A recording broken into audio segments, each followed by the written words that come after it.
Bien, un saludo mis hermanos. En el día de hoy vamos a estar compartiendo la palabra del Señor y lo vamos a estar haciendo desde Apocalipsis capítulo 8, versículo 6 hasta el final del capítulo 11. Le invito a que me acompañe en la lectura de este pasaje. Dice así: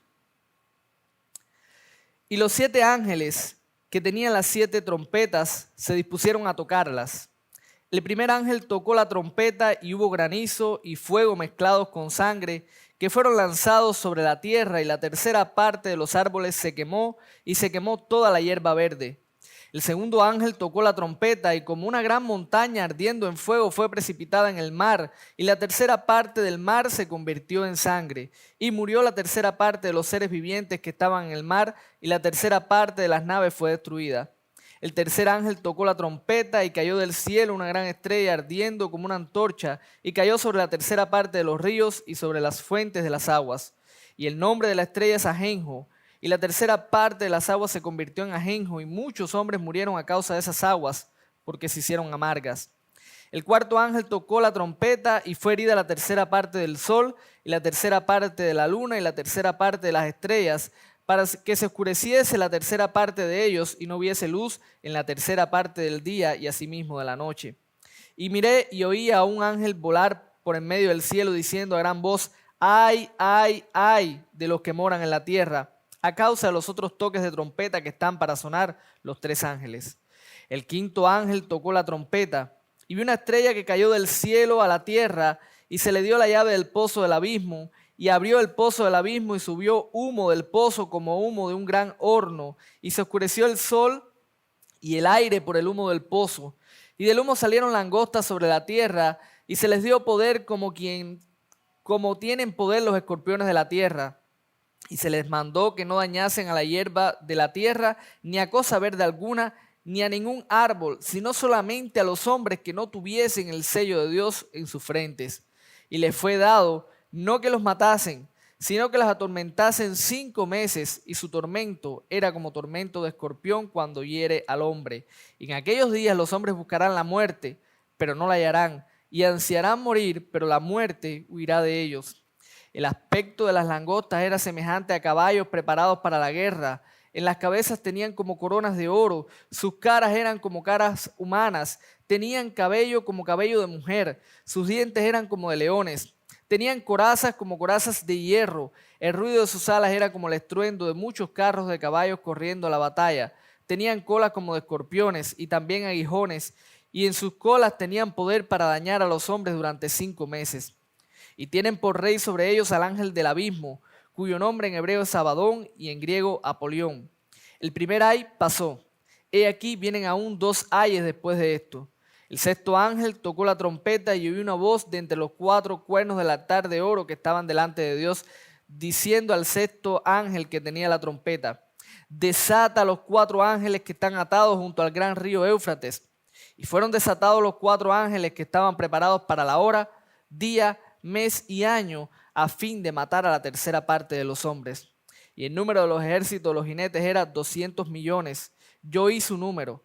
Así vi en visión los caballos y sus jinetes, los cuales tenían corazas de fuego, de zafiro y de azufre. Y las cabezas de los caballos eran como cabeza de leones, y de su boca salía fuego, humo y azufre. Por estas 3 plagas fue muerta la tercera parte de los hombres, por el fuego, el humo y el azufre que salían de su boca. Pues el poder de los caballos estaba en su boca y en sus colas, porque sus colas, semejantes a serpientes, tenían cabezas y con ellas dañaban.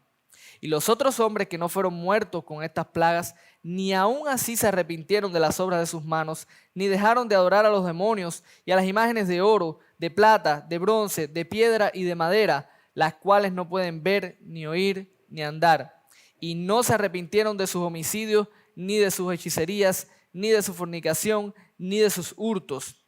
Vi descender del cielo a otro ángel fuerte, envuelto en una nube con el arco iris sobre su cabeza, y su rostro era como el sol, y sus pies como columnas de fuego.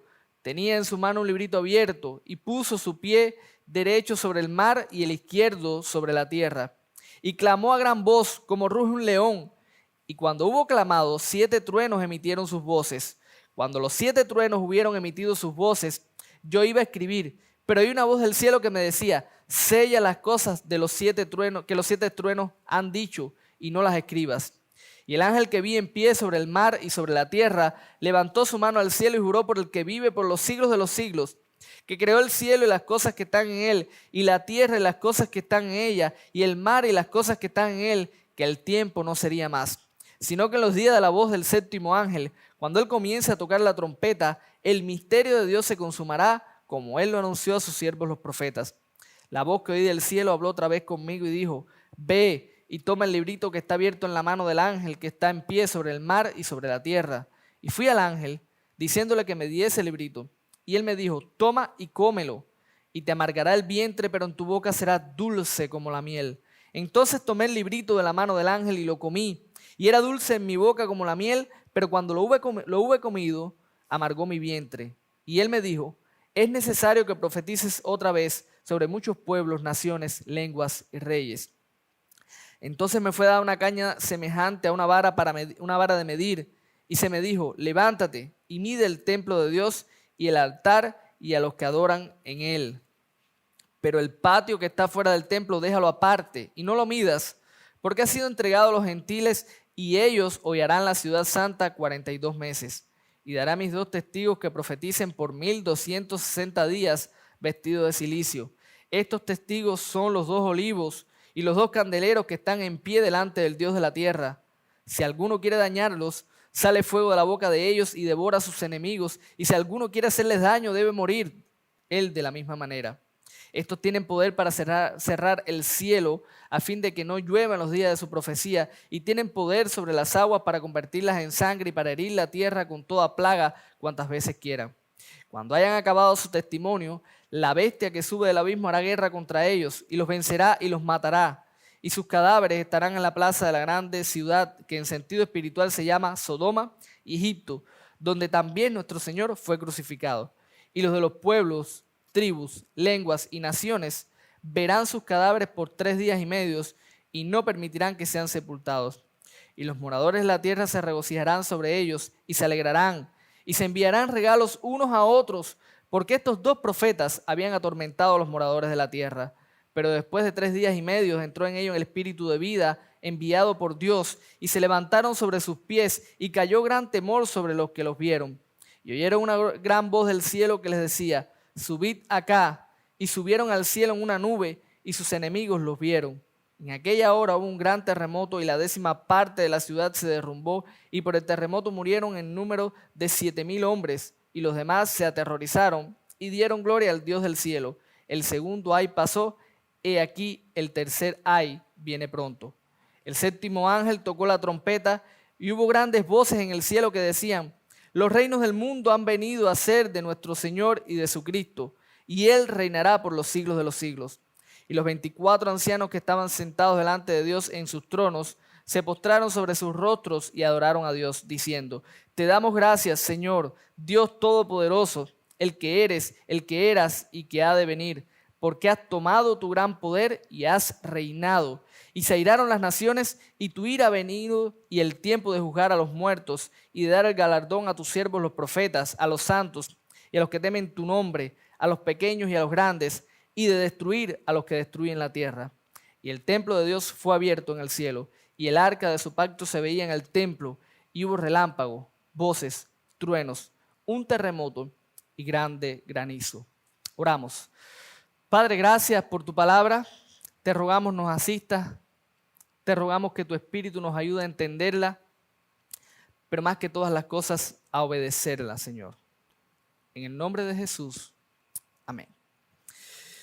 Mis hermanos, hace unos días me hallaba en un lugar esperando para hacer una compra, cuando se me acerca un hombre y comenzamos a conversar. Y este hombre, por supuesto, ¿de qué conversamos en este tiempo? De la pandemia, de lo que está pasando. Él se acerca y él me dice algunas cosas. Él me dice, todo esto que está pasando está escrito en la Biblia. La Biblia lo enseña, la Biblia lo dice. Este era un hombre incrédulo, por cierto. La Biblia enseña todas estas cosas. Y ustedes se dan cuenta, decía este hombre, que a pesar de todo lo que está pasando, a pesar de toda la situación de la pandemia, de las personas que están muriendo, Las personas siguen viviendo como quieren y quieren vivir como se les plazca y quieren vivir en la inmoralidad y quieren vivir en la inmundicia. Esto me lo decía hace unos días un hombre incrédulo. Y saben, parte de lo que él dice tiene mucha razón, aunque no del todo. ¿Por qué? Porque superficialmente lo que él estaba diciendo, pues es cierto. ¿La Biblia habla de estas cosas? Sí, habla de estas cosas. La Biblia nos enseña sobre estas cosas. Es cierto que las personas cuando ven todas estas cosas no se arrepienten. Es cierto que no se arrepienten. Siguen viviendo como han vivido hasta ahora. Pero lo que estaba oculto debajo de su manera de pensar es donde estaba el error. Él pensaba que al ver cómo está el mundo, que al ver la situación, que al ver las personas que mueren, que al ver la pandemia, que al ver las necesidades, las personas iban a tomar conciencia de sus malos caminos e iban a arrepentirse. Esa es la parte o ese es el pensamiento que yacía bajo la superficie de lo que él compartió conmigo, que está totalmente errado. Y precisamente el pasaje de hoy nos mueve en otra dirección. Nos mueve en una dirección totalmente opuesta a la opinión que este hombre tenía. Este pasaje nos enseña algo bien interesante. Escuchen, mientras Dios juzga este mundo, la iglesia debe predicar fielmente el evangelio hasta el final. Mientras Dios está juzgando a este mundo, la iglesia debe predicar fielmente el evangelio hasta el final. La iglesia no se sienta a esperar a que el mundo recapacite. La iglesia no se sienta y de manera pasiva espera a ver que la gente, al ver cómo está la situación, reconozca que son pecadores y que necesitan de Cristo.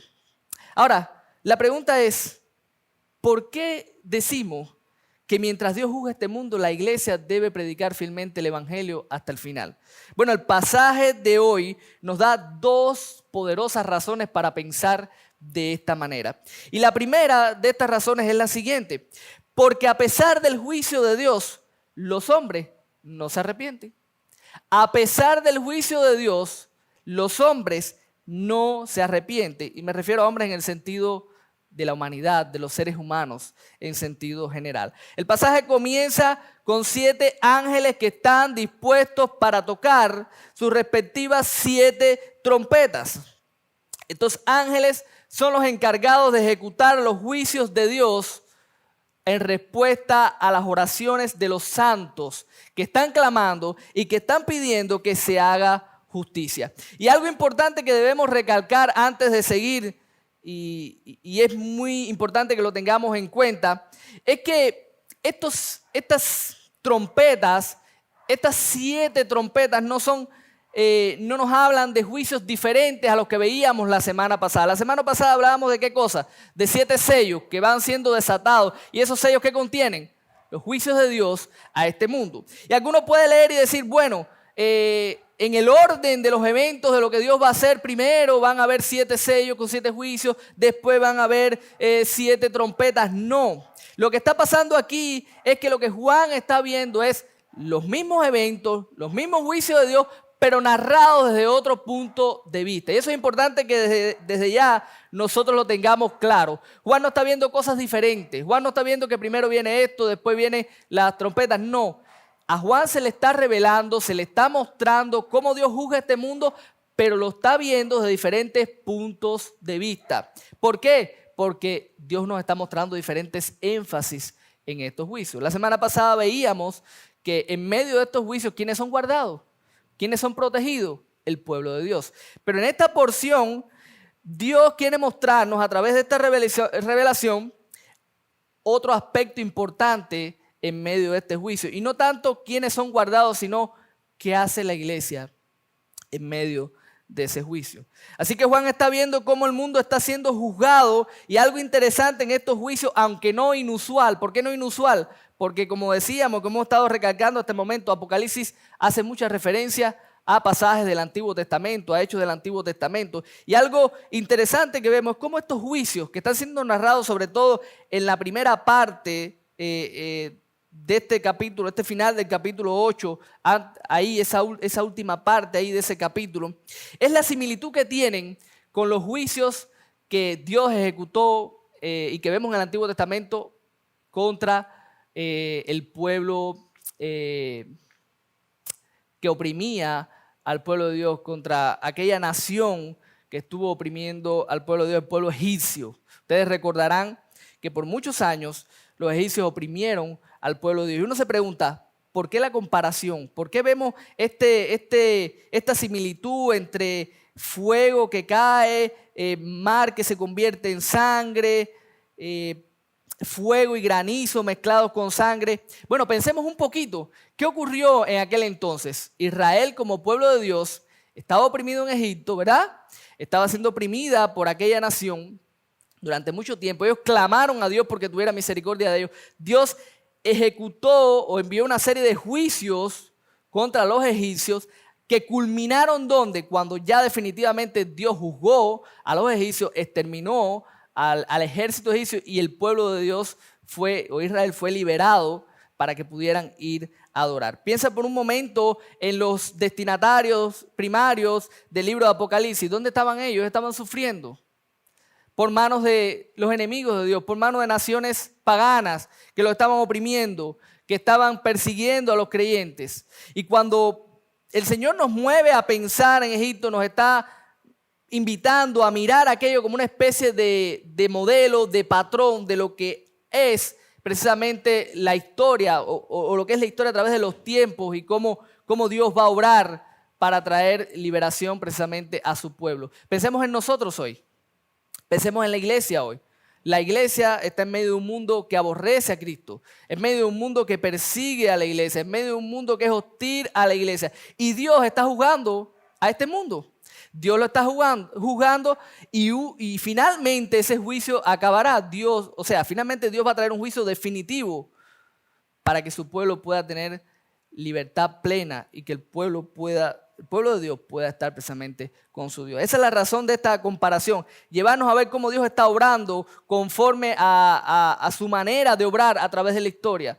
Dios juzga a sus enemigos, Dios los juzga, Dios finalmente va a traer liberación a su pueblo. Estos eventos que son narrados aquí no son eventos futuros, no son algo que va a ocurrir en un momento posterior en la historia, son eventos que son repetitivos a través de la historia.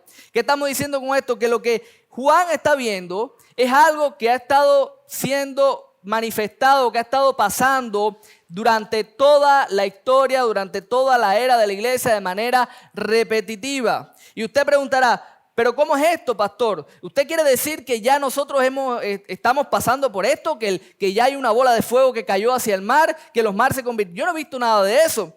Bueno, recordemos, mis hermanos, que todo esto, ¿qué cosa es? Simbolismo. Simbolismo. Y todo esto está apuntando a cosas que nosotros hemos estado viendo durante toda la historia.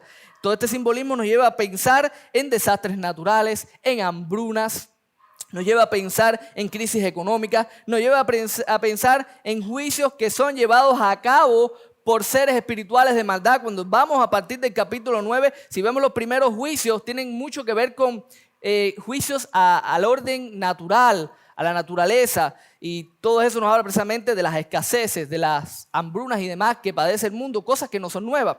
Pero a partir del capítulo 9, esos juicios parecen tomar una mayor intensidad y todo el lenguaje simbólico del pasaje nos hace pensar precisamente esa idea de esa estrella que cae hacia el abismo y demás, y todos estos ejércitos de fuertes juicios en los cuales Dios, y por muy sorprendente que sea así, Dios usa huestes, usa al maligno, usa a estos seres espirituales de maldad para traer juicio precisamente contra los incrédulos. Todo este lenguaje que nos habla de ese tormento, de esos escorpiones que pican, que causan dolor, nos habla precisamente y muy probablemente es lo que entendemos por ese lenguaje simbólico de toda esa aflicción, todo ese tormento que estos huestes espirituales de maldad como juicio traen precisamente sobre el mundo incrédulo. Por eso nos dice el pasaje que quienes no son tocados por ello, ¿quiénes son? Los que tienen el sello de Dios en la frente. El pueblo de Dios no puede recibir este tormento de parte precisamente de estas huestes espirituales de maldad. ¿Y qué pasa con estos juicios? lo más interesante y el punto culminante de esta sección es precisamente que al final de toda esta serie de juicios, juicios que son muchas veces intensos, juicios donde mueren muchas personas en muchos sentidos, es que los hombres no se arrepienten, lo vemos al final.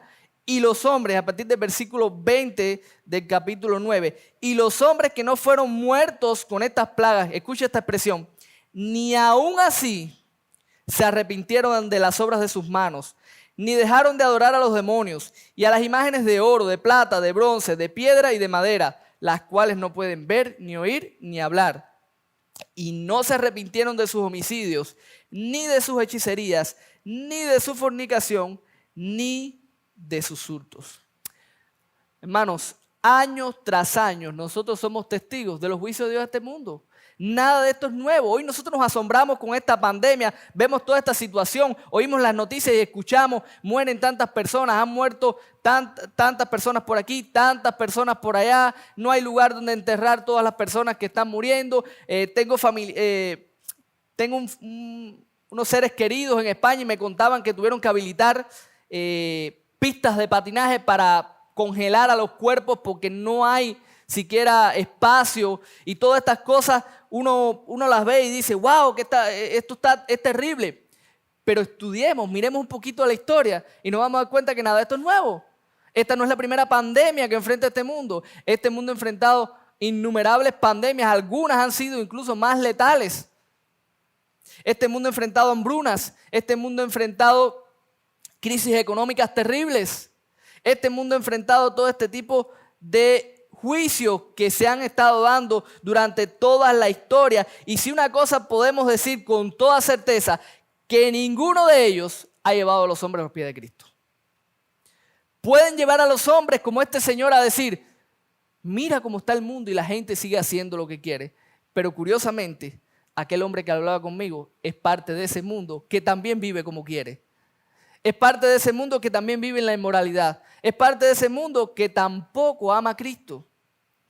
Y lo más que podrían los hombres darse cuenta es que estas cosas podrían ser parte del juicio de Dios, pero eso jamás los llevará a reconocer a Cristo. Ellos lo justificarán.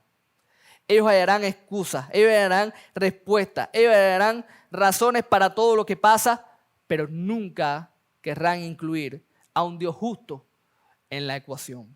Nosotros como iglesia tenemos que tener una perspectiva clara de todo esto. Y yo creo que esta sección, de alguna manera, si algo bueno nosotros podemos sacar, si alguna gran enseñanza podemos sacar de aquí, es que tenemos que tener una perspectiva clara de lo que está pasando en el mundo. Muchos creyentes piensan como pensaba este hombre, tristemente.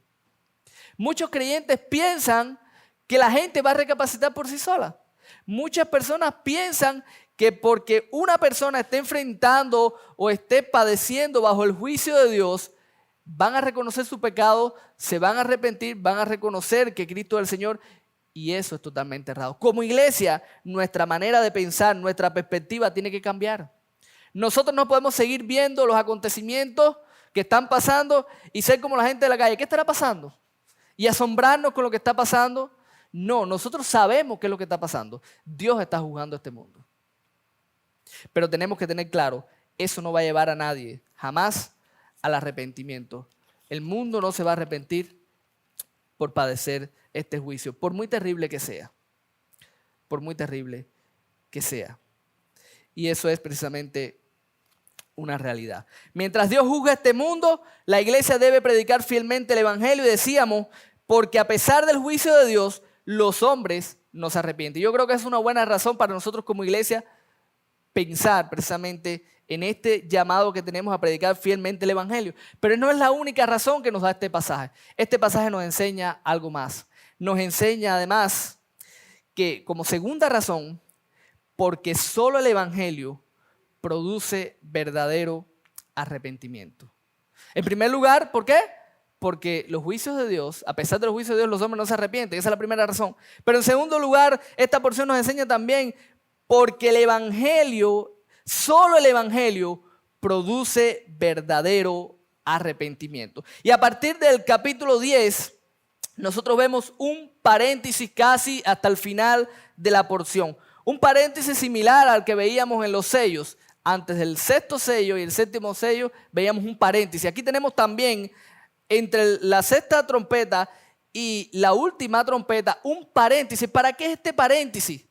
Para enseñarnos qué está haciendo la iglesia durante ese tiempo.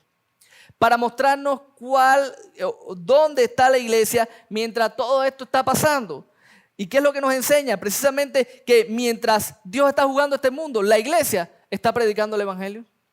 La iglesia está proclamando las buenas nuevas. ¿Y dónde vemos eso? Bueno, lo vemos en primer lugar en la comisión que se le da a Juan en el capítulo 10. Juan es comisionado aquí. Es comisionado por un ángel que es representado de una manera majestuosa, tan majestuosa que algunos han dicho que probablemente es Cristo mismo dándole la encomienda a Juan. Eso no está claro. Algunos piensan que es Cristo y otros no. Pero lo que sí es claro que este ángel no es como los demás. Lo que sí es claro que todo el simbolismo que gira alrededor de este ángel lo está mostrando como un ángel que trae una encomienda bien especial, que viene con una autoridad única. Noten que él pone un pie sobre el mar y un pie sobre la tierra. Es una señal de autoridad, de dominio y demás. Y muchos dicen, bueno, este ángel está representando al Señor y viene de esta manera porque representa precisamente al Señor. Sea como sea, este ángel llega y tiene una encomienda para Juan. Él tiene un pequeño librito. ¿Y qué cosa es ese librito? Bueno, yo creo que ese librito es el evangelio. Yo creo que ese librito que ese ángel trae en su mano es el mensaje del evangelio. Ese es el mensaje que ese librito contiene. Algo interesante acá en este pasaje es que este ángel dice que en los días de la voz del séptimo ángel, lo dice el versículo 7, cuando él comience a tocar la trompeta, el misterio de Dios se consumará como él lo anunció a sus siervos los profetas. Al final, en el toque de la séptima trompeta, todo lo que ha sido profetizado, todo lo que ha sido anunciado del Antiguo Testamento tocante a la persona y obra de Cristo llega a su punto culminante con ese juicio final. Ese ángel tiene ahora un librito en la mano, está abierto. Y ese ángel, ¿qué le dice a Juan? Toma, ¿y qué cosa? Y come. Y cuando Juan toma el librito y lo come, tal y como anuncia el ángel, le sabe dulce, pero le amarga el vientre. Es un libro agridulce. Es un libro que sabe dulce, pero es un libro que después amarga. ¿Recuerdan? Eso lo vimos también, se ve en el profeta Ezequiel. ¿Y por qué es dulce y por qué es amargo? Porque el mensaje del evangelio es dulce y es amargo. Es dulce por las promesas, es dulce por la esperanza que trae para los hijos de Dios, es dulce para el pueblo de Dios. El evangelio es la mejor noticia que como personas podemos disfrutar. Es el mensaje de que tenemos paz con Dios, de que hemos sido reconciliados, de que tendremos eterna comunión con nuestro Dios, juntos, adorando, alabando. Pero es un mensaje que también tiene un aspecto amargo, porque es un mensaje que trae o que anuncia el juicio también de aquellos que no se arrepienten, que se rehúsan a creer. Por eso es un mensaje dulce y amargo. El comerlo nos habla de esa interiorización de ese mensaje. Nos habla de que no es un mensaje nuestro. Nos habla que el evangelio no puede ser fabricado por el hombre. El evangelio ha sido dado. Y ese evangelio es el que nosotros debemos predicar. Por eso, luego de que Juan lo come, es que se le dice, es necesario que profetices otra vez sobre muchos pueblos, naciones, lenguas y reyes. Una vez que el evangelio, una vez que tienes el evangelio, ese evangelio debe ser proclamado. Ese evangelio debe ser predicado. Lo vemos en esta encomienda a Juan, vemos ese llamado a predicar, pero lo vemos también de una manera mucho más clara en la misión de estos dos testigos que son representativos o simbólicos de la iglesia de Cristo. El capítulo 11 hasta casi ya al final se nos habla de dos personas que profetizan. Y estas dos personas son simbólicos. Ellos representan a la iglesia de Jesucristo. Noten que a ellos se le llaman olivos y candeleros. Usted recordará que el símbolo del olivo tiene que ver precisamente con la iglesia, con el Israel. Recuerden, nosotros se nos dice que fuimos los gentiles olivos, que fuimos insertados en el olivo. Pero el símbolo de candelero aquí en Apocalipsis, ¿a quién se refiere? A la iglesia. Son los candeleros. estos testigos representan a la iglesia en su misión de predicar el evangelio durante toda la era, durante todo el tiempo del juicio. Es interesante cómo empieza el capítulo 11, algo en lo que quizás tenemos que detenernos un poco por el contexto histórico del cual estamos en este texto, y no solo el contexto histórico, sino que nos atañe también a nosotros. Ahí se nos habla de que a Juan, antes de referirse a los testigos, se le fue dada una caña semejante a una vara de medir. A él se le dijo: levántate y mide el templo de Dios y el altar y a los que adoran en él. Pero el patio que está fuera del templo déjalo aparte y no lo midas, porque ha sido entregado a los gentiles y ellos hollarán la ciudad santa 42 meses. Y daré a mis 2 testigos que profeticen por 1260 días vestidos de cilicio. Esta visión del templo ha atormentado a los intérpretes durante muchos años. Así que lo que voy a compartir es mi modesta opinión, y no tan modesta, es parte de mi estudio porque tampoco soy un erudito, pero lo que creo que se refiere precisamente al medir el templo que están dentro y dejar la parte de fuera es hacer una distinción entre la iglesia en su aspecto espiritual y la iglesia desde el punto de vista físico. ¿Qué me refiero con esto? Desde el punto de vista espiritual, nosotros estamos seguros con Dios. Nuestra vida está escondida con Cristo en Dios. Nosotros estamos en una relación de cuidado, somos guardados por Dios en ese sentido. Y la parte de afuera, ¿qué se refiere? Al aspecto a lo que es la iglesia visible. Pero en un sentido físico y visible, la iglesia, ¿qué está pasando? Está pasando por persecución, está pasando por sufrimiento. Es lo que le estaba pasando a los hermanos de Asia. Juan les está mostrando, Dios a través de Juan les está mostrando que nosotros estamos seguros, nuestra esperanza está puesta precisamente en la obra de Cristo, pero físicamente, visualmente, la iglesia está sufriendo, está padeciendo. Ahora, toda esta numerología nos está hablando de temporalidad. La iglesia no va a ser oprimida, la iglesia no va a ser perseguida siempre, durante un tiempo, durante un periodo de tiempo. Y durante ese periodo de tiempo, la iglesia va a estar, representada aquí por estos 2 testigos, va a estar anunciando, va a estar predicando, va a estar hablando el evangelio. Y lo más interesante de estos 2 testigos es que parecen ser una réplica del ministerio de Cristo.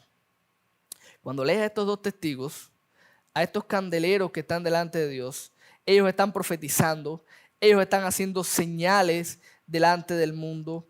Este mundo está viéndolos con odio. Este mundo finalmente nos dice que le da muerte. Hay una imagen de una bestia que sale del abismo. Recuerden, todo esto es simbólico. Esta bestia representa poderes de este mundo, presenta los poderes humanos movidos precisamente por fuerzas espirituales de maldad que atacan a la iglesia, que persiguen a la iglesia, que hacen daño a la iglesia en ocasiones, llegando aún a la muerte de los creyentes. Pero todo esto durante un tiempo, durante ese tiempo la iglesia predica hasta que estos testigos mueren. Aquí se nos dice, la tierra se regocija porque ellos estaban atormentando, dice el mensaje del evangelio, en este sentido era de tormento para ellos, no eran resistidos, no eran soportados por el mundo. Ellos lo ven, ellos se alegran, se regocijan por la muerte de estos testigos. Noten en el versículo 8, ¿dónde mueren ellos? Dice que sus cadáveres estarán en la plaza de la grande ciudad, que en sentido espiritual, y noten cómo enfatiza que es en sentido espiritual, se llama Sodoma y Egipto, donde también nuestro Señor fue crucificado. Interesante, ¿fue Cristo crucificado en Sodoma o en Egipto? Todo esto nos está hablando de algo. ¿Qué cosa es Egipto? Egipto es el lugar, simboliza aquella nación que oprimió al pueblo de Dios. Sodoma, que simboliza aquella nación inmoral hasta lo sumo. ¿Y por qué dice que nuestro Señor murió ahí? Porque murió precisamente a manos de un mundo incrédulo, de un mundo inmoral, de un mundo que le aborrece. De ahí este sentido simbólico de donde mismo murió. O sea, ¿y qué nos está llevando todo esto a pensar? Nos está identificando precisamente a la iglesia con el ministerio de Cristo. Así como nuestro Señor predicó, proclamó hasta que fue crucificado y posteriormente resucitó y ascendió al Padre, nos está presentando estos testigos como que están pasando por una una serie de acontecimientos similares. Y la idea para mí, la razón por la cual se nos está mostrando esto, es para que nosotros entendamos que como iglesia, cuando nosotros estamos proclamando el Evangelio, en medio del juicio de este mundo, nosotros nos estamos identificando con nuestro Señor. Nosotros estamos siguiendo el camino de la cruz. Nosotros estamos siendo testigos a este mundo en imitación o imitando o siguiendo el ejemplo precisamente de nuestro Señor Jesucristo. Los testigos al final son reivindicados ante la mirada del mundo que se asombra, que teme al ver a estos testigos. Eso nos recuerda que la iglesia un día será reivindicada delante de este mundo. No siempre vamos a ser los oprimidos. Un día, delante del mundo incrédulo, Dios nos va a reivindicar ante la mirada asombrada y temerosa de un mundo que tendrá que reconocer que Jesucristo es el Señor. Muchos ven aquí en este pasaje arrepentimiento verdadero y otros no. Algunos dicen que simplemente cuando dice que las personas, los demás, en el versículo 13 al final, se atemorizaron, se aterrorizaron y dieron gloria a Dios del cielo, simplemente es un reconocimiento en el temor de la situación de que Dios es el Señor, pero que eso no los guarda de que enfrentarían el juicio final. Hermanos, ¿cuán en serio hemos tomado nosotros nuestra tarea mientras Dios está juzgando a este mundo? Es curioso que Apocalipsis parece ser el libro perfecto para que mucha gente se conviertan en apologetas, en teólogos. Cada vez que vemos este libro está rodeado de personas debatiendo, de personas discutiendo sobre el simbolismo de esto, lo que significa aquello. Ahorita comentábamos cómo hay personas que creen que si los escorpiones, que si son los helicópteros de guerra, que si son esto. Y lo interesante cuando nosotros saboreamos el libro de Apocalipsis es que Apocalipsis no se escribió para que nosotros estemos tan metidos en todo el detalle de lo que eso significa que nos perdamos de vista que este libro nos está animando como iglesia en medio del sufrimiento a permanecer firmes, a ser testigos fieles a pesar de las consecuencias que esto trae para la iglesia. Porque la iglesia es perseguida por esto. Porque la iglesia sufre por dar testimonio. Eso es parte de lo que es la vida cristiana. Eso es parte de lo que un creyente vive en este mundo. Estamos viviendo un mundo que está siendo juzgado, pero en ese mundo nosotros testificamos y padecemos y sufrimos en ese mundo. Yo me pregunto, si nosotros nos viéramos como estos dos testigos a los cuales se le ha dado un periodo de tiempo para proclamar las buenas nuevas, para anunciar que Cristo es el Salvador del mundo, que solo en Él hay esperanza, ¿nosotros perderíamos tanto el tiempo? Me pregunto si nosotros seguiríamos tratando de cambiar el mundo por métodos humanos. Con este proyecto, con esta metodología, esta estrategia, aquella otra estrategia. Hermanos, nosotros no necesitamos nada de eso. Tenemos el único mensaje que puede dar vida. Y ese mensaje se nos ha dado una porción de tiempo, una ventana de tiempo para proclamarlo, para anunciarlo, para predicarlo a este mundo. Pastor, entonces hay que hacer más campañas evangelísticas. Vamos a hacer más campañas, vamos a reunirnos y vamos a salir a las calles. ¡No! ¿Cómo que no? No, hermano. Basta ya de ponerle trabas humanas a nuestra labor. No se trata de eso. Se trata de que nosotros seamos testigos donde nosotros estamos. No hace falta una campaña para que tú prediques el evangelio a tus hijos. No hace falta una campaña para que seas un testigo en tu centro de trabajo. No hace falta una campaña evangelística para que influyas en tus vecinos, en tus familiares, para que tú proclames el evangelio de donde tú estás, desde el campo misionero que Dios te ha dado. Durante muchos años la iglesia ha puesto obstáculos a esta labor pensando en que todo es cuestión de programas y de planes. Hay que predicar, vamos a salir a predicar. Y si la iglesia no hace un programa para predicar, entonces no predicamos. No. Cuando este endemoniado gadareno llegó, Jesús lo liberó y él dijo, quiero seguirte donde tú vayas. ¿Qué le dice Jesús? No. Regresa a los tuyos y cuéntale qué cosa. Cuán grandes cosas ha hecho Dios contigo. Dios nos está llamando a que seamos testigos en nuestro contexto, en el lugar donde estamos, en el lugar donde Él nos ha puesto. De eso se trata de imitar a nuestro Señor Jesucristo. ¿Quieres parecerte a Cristo? Testifica, anuncia el Evangelio, paga el costo con la esperanza puesta en la promesa de la vida. El pasaje termina al final del capítulo 11 con el toque de la séptima trompeta. Este toque, ¿qué cosa es lo que anuncia? El juicio final. Es el castigo definitivo para los incrédulos, así como el tiempo de dar el galardón a todos los creyentes. Hay un juicio final. Dios está jugando este mundo, pero estos juicios no han llegado a su punto culminante. Un día, ¿cuándo? Yo no sé. Pero un día Dios traerá definitivamente su juicio final a este mundo. Todos los incrédulos serán juzgados por su pecado, por su maldad, pero los creyentes recibirán el galardón. Esto es alentador para una iglesia que sufre. Fue alentador para los hermanos de Asia, es alentador para nosotros. No es fácil vivir en un mundo que está siendo juzgado. De por sí no es fácil. Vivir en este mundo que está siendo juzgado no es fácil. Pero vivir en este mundo y ser testigos fieles es más difícil todavía. La iglesia sufre, los creyentes sufrimos. Y al final, en este toque, se nos está recordando que un día todo esto acabará.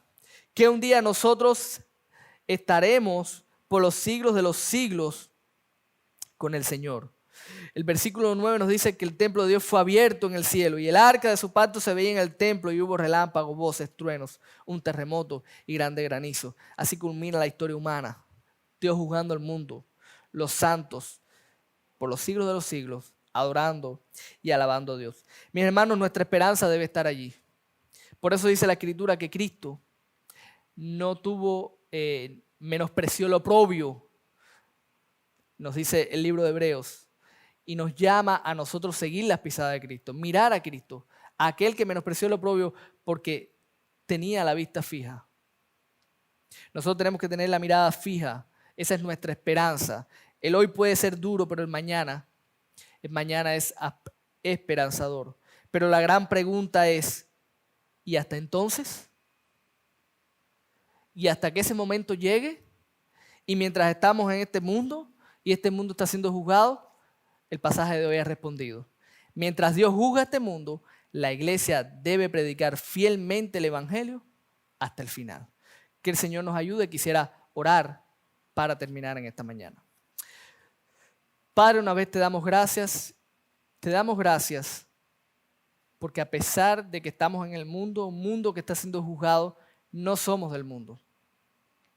Señor, tú nos has guardado, tú nos has sellado. Tenemos esperanza.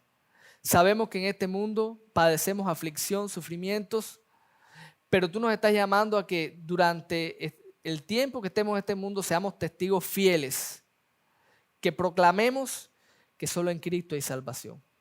Señor, gracias por tu evangelio que nos ha sido dado, concedido como un precioso regalo. Concédenos la gracia de anunciarlo también a aquellos que no lo tienen. En el nombre de Jesús. Amén.